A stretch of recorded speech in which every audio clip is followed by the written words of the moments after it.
Sebanyak ribuan karung beras kembali disalurkan pemerintah pusat melalui Kementerian Sosial kepada 1.534 kelurahan penerima manfaat atau KPM bagi warga Desa Loji, Kecamatan Simpenan, Kabupaten Sukabumi. Setiap keluarga penerima manfaat atau KPM masing-masing mendapatkan bantuan beras sebanyak 10 kg yang merupakan bantuan gelombang tahap kedua tahun 2024.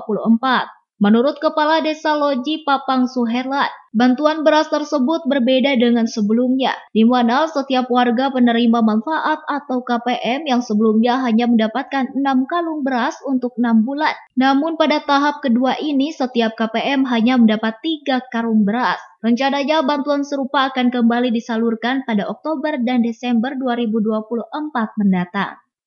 Untuk masyarakat Desa Loji terdapat tambahan lagi, Pak. Ya, untuk 3 bulan ke depan, seperti setiap 2 bulan sebesar 1.534.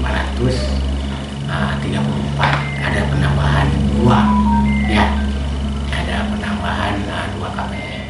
Sebelumnya selama 6 bulan, sekarang ada tambahan untuk 3 bulan ke depan.